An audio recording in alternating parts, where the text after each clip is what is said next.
Ayer volvió a sesionar la Cámara de Diputados, te lo anticipamos, estamos hablando de la Cámara de Diputados provincial, ¿no?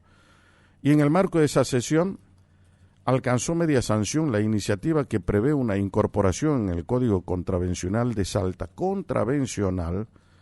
de 4 artículos sobre la identidad digital de las personas referentes a la difusión, publicación y facilitación de material de carácter íntimo sin consentimiento a través de medios electrónicos. ¿Viste? Es un tema importante porque hace también al pudor, pero fundamentalmente a la intimidad del ser humano. Eso estaba legislado en el Código de Vélez, en el artículo 1071, que es el derecho a la intimidad. No sé en el nuevo Código Civil y Comercial en qué artículo estaba, pero vamos a charlar con Socorro Villamayor. Ella tiene mucho que ver con este tema, es todo el artículo 50 que busca legislar sobre estas denominadas fake news, apuntando también a una sanción para quien crea noticias falsas, infunda pánico, desacredita personas o autoridades provinciales, entre los aspectos más importantes de ese artículo. Socorro, buen día, Jorge Calvo te saluda. Hola Jorge, ¿cómo estás? Gracias por la comunicación. Bueno, ya escuchaste la introducción al tema, ¿qué significa todo esto? Mira, en primer lugar, permíteme hacer una salvedad. Hace poco, hace menos de un mes o 2 meses, estuvimos trabajando en la Cámara de Diputados con la fiscal de ciberdelitos y cada vez que uno analiza la realidad que implicó la llegada de lo digital a las sociedades, observamos que van surgiendo nuevas figuras que se asemejan a figuras delictivas y que no están contempladas como tales en nuestro Código Penal. En esa oportunidad nosotros atendimos a cuestiones que ayudan a la Fiscalía en la resolución de determinados hechos que se presumen ilícitos. ¿En qué sentido? Hemos trabajado en la obtención de pruebas, en el agente secreto, en una serie de cosas que también lo hablé con vos oportunamente. Eso demuestra que hoy las legislaturas tenemos un compromiso serio con la sociedad, en virtud del cual debemos atender qué impacto provoca lo digital en la vida, en la armonía y en el respeto de los derechos. Dicho esto, Jorge, quiero decir que esto es una continuidad en el análisis de lo que significa la innovación tecnológica en la vida de los ciudadanos. Hemos entendido que, como a nivel nacional existe una gran deuda en cuanto al Código Penal y su reforma, y por qué después explico por qué digo que hay una deuda, es porque existen figuras, repito esto, que se han configurado como consecuencia de la Internet, de lo digital, que no condicen con delitos existentes. Me refiero puntualmente a la situación de cuando acciones íntimas o acciones que se dan en un ámbito privado de intimidad son publicadas, divulgadas o se le da difusión sin el consentimiento de la persona que ha sido grabada o fotografiada.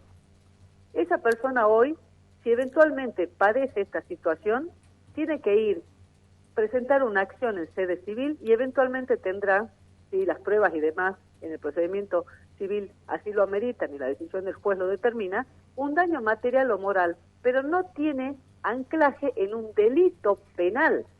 Entonces tendrá una reparación civil.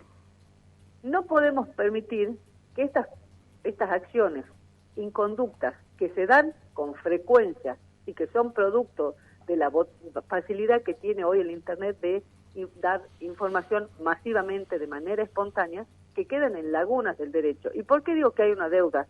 Porque a nivel nacional existen 2 leyes, Ley Olimpia y Ley Belén, que son como consecuencia de mujeres que sufrieron violencia de género por publicaciones. Una de ellas le costó la vida porque se suicidó y otra, como activista feminista, hoy lucha por por reivindicar a las mujeres que padecen eso.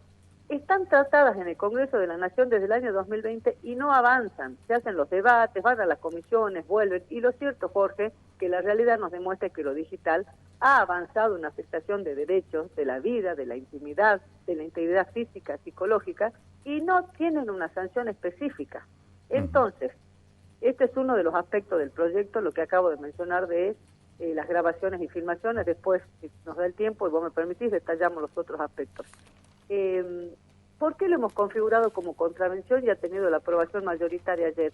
Porque si hay mora, te diría, o hay retardo en la toma de decisión para modificar el Código Penal a nivel nacional, bueno, lo hagamos a nivel provincial a través de una contravención, que lógicamente la contravención, que se dirime en sede administrativa, que la va a definir el juez de garantía, que tiene una sanción menor, porque no tiene una pena, sino una sanción, no es lo mismo, no tiene el mismo alcance, pero sí tiene un sentido muy importante porque ya lo practica Cava. Cava ha servido también de modelo para esta decisión. Nosotros con esto logramos que en el ámbito o en la jurisdicción provincial, aquel que infrinja o cometa esta acción va a caer en una contravención muy bien delimitada y configurada por esta reforma que hicimos y va a tener una sanción, aunque sea en el ámbito provincial. Pero ya sirve también de antecedente para que otras provincias vayan adhiriendo y Nación se dé cuenta también que están lejos. Incluso cuando se trató Ley Belén, un representante de Salta votó por abstención en relación a ese tema. Sí. Es decir, no es menor, no es un hecho menor, son situaciones de la vida cotidiana y que están como consecuencia, repetimos esto, de la llegada de la tecnología. Otro de los aspectos, Jorge, si me permitís, a menos que tengas alguna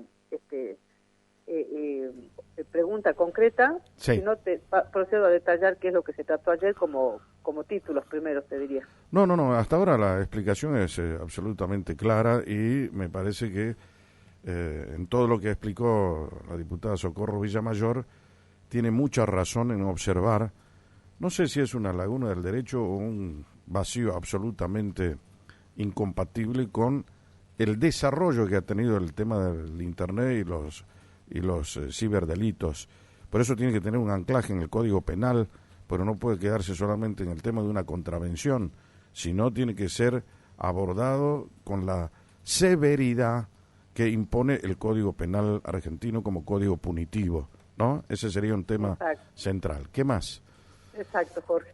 Bueno, uno de los aspectos que se configuran con estas contravenciones es el que mencionábamos, de difundir, publicar estas cuestiones de carácter íntimo, estas fotografías o grabaciones, siempre en el marco del ámbito digital. Recordemos que es allí donde está la laguna, ¿sí?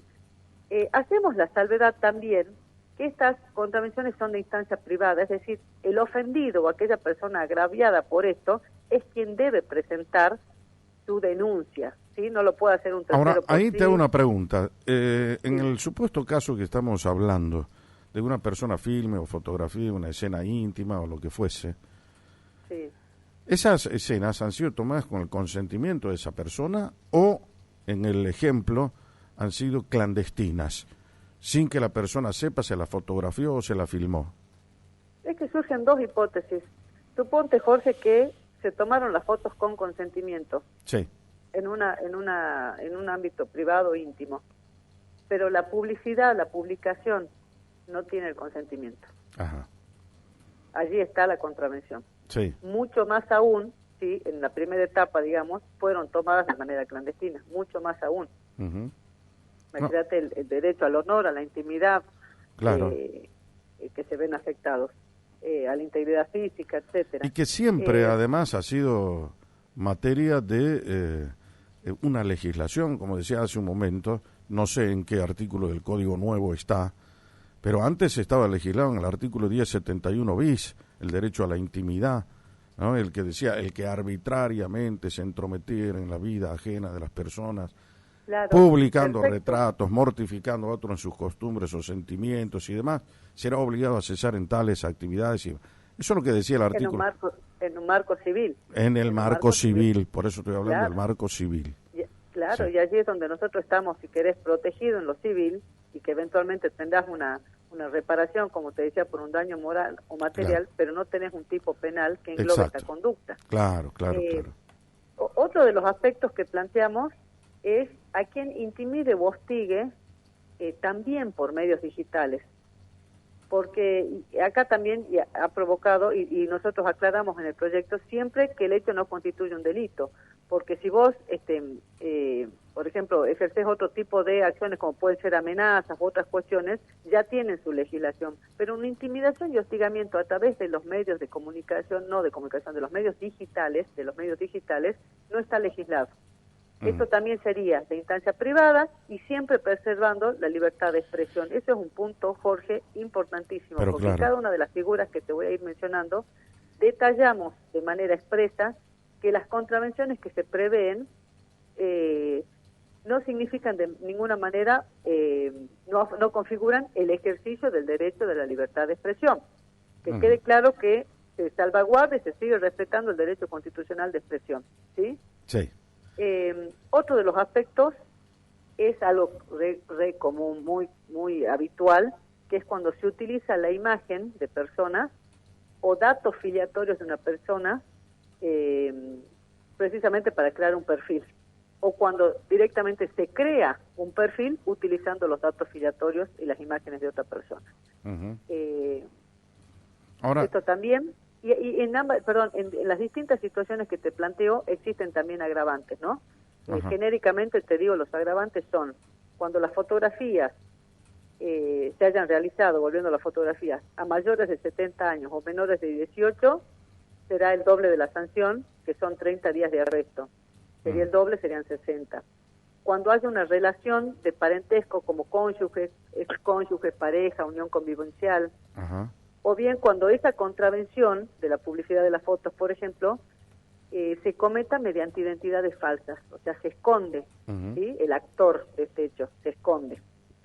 Y un tema, Jorge, que ayer nos ha dado una ardua discusión y es muy bueno, es el referido a las fake news.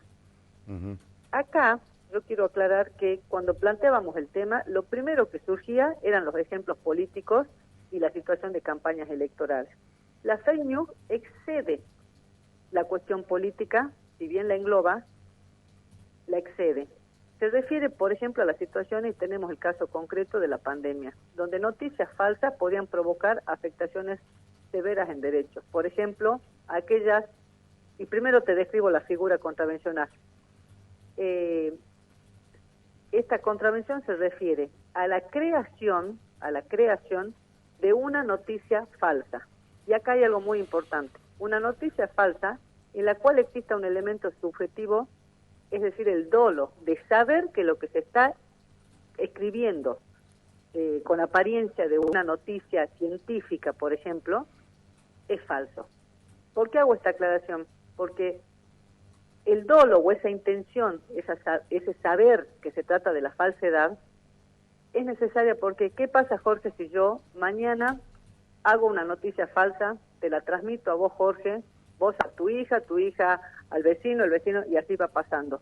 Y vos, tu hija, el vecino, no yo que la generé falsamente, desconocen la falsedad.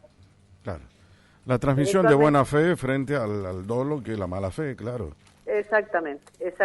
Entonces, se requiere, para configurar esta contravención, que se cree o se difunda noticias falsas, pero a sabiendas que son falsas, ¿sí? Y con una finalidad que también se incluiría dentro del dolo, que es el de infundir pánico, desacreditar a personas físicas o jurídicas. Bueno, ahí está el dolo, ese es precisamente el dolo, la intención de causar un daño. Bueno, ahora todo eso me parece perfecto,